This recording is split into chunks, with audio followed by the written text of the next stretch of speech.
السلام عليكم ورحمة الله، أهلا وسهلا بكل متابعي القناة. حلقة جديدة عن أخبار الرياضة المصرية والعالمية. النادي الأهلي اليوم بزيه التقليدي أمام سياتل بالتيشيرت الأحمر والشورت الأبيض. تشكيل الأهلي لمواجهة سياتل: في حراسة المرمى محمد الشناوي، في خط الدفاع هاني ومتولي وعبد المنعم ومعلول، حمدي فتحي وأليو ديانج وعمرو السولية في خط الوسط، أحمد عبد القادر وحسين الشحات، وأمامهم محمد شريف في خط الهجوم. قبل اللقاء، كولر يطالب لاعبي الأهلي بالتقليل من الألعاب الهوائية وتمرير الكرات على الأرض بسبب القوى البدنية والجسمانية للاعبي سياتل لتفادي الالتحامات. الخطيب يطالب كهربا بعدم التفكير في أزمته الأخيرة مع الزمالك قبل مواجهة سياتل، ويطالب اللاعب بالتركيز مع الفريق لمساعدة زملائه على الفوز والمرور للدور القادم.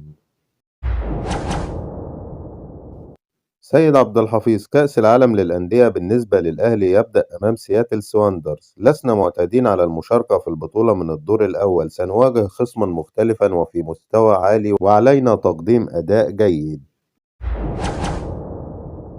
الأهلي يطالب الاتحاد الأفريقي بالحصول على مستحقات التأهل لدور المجموعات في دوري أبطال أفريقيا، والتي تبلغ قيمتها 600 ألف دولار.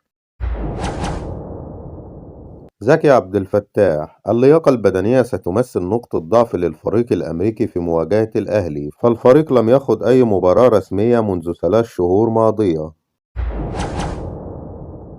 فيريرا يرفض نزول تدريبات الزمالك وقيادة الفريق مرة أخرى، ويتمسك بالشرط الجزائي بعد صدور قرار بإقالته في وقت سابق من منصبه. والزمالك يرفض دفع مستحقات فيريرا المتأخرة زائد الشرط الجزائي، حيث يصل المبلغ إلى أكثر من 25 مليون جنيه. وهدد فيريرا باللجوء للاتحاد الدولي والمحكمة الرياضية الدولية في حالة عدم الحصول على مستحقاته المالية. والمدرب البرتغالي قام بتجميع كل الفيديوهات التي تم الإعلان فيها عن قرار إقالته، وكذلك شريط مباراة الزمالك وفيوتشر الذي لم يكن موجودا فيه على الخط كمدير فني، كأدلة في مواجهة إدارة الزمالك أمام المحكمة الدولية.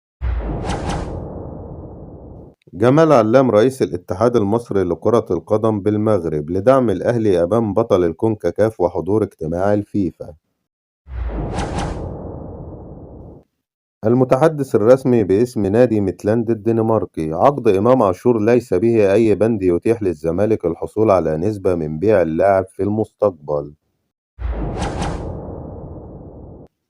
إبراهيم المنيسي: محمود كهربا مستمر في كأس العالم للأندية مع الأهلي والدوري العام، ولم يصدر أي قرار ضد كهربا في جلسة الاستماع، ولن يتم إيقاف كهربا، وإنما سيتم دفع 500 ألف دولار والباقي على عدة أقساط. وفي حالة رفض الزمالك ستعتبر اللجنة أن هذا تعنت من إدارة الزمالك، وستقوم اللجنة بإصدار القرار دون الرجوع لطلبات نادي الزمالك. في حال نهاية مواجهة الأهلي ضد سياتل في الوقت الأصلي بالتعادل، سيتم اللجوء إلى شوطين إضافيين لمدة نصف ساعة، وفي حالة استمرار التعادل يتم اللجوء لركلات الترجيح.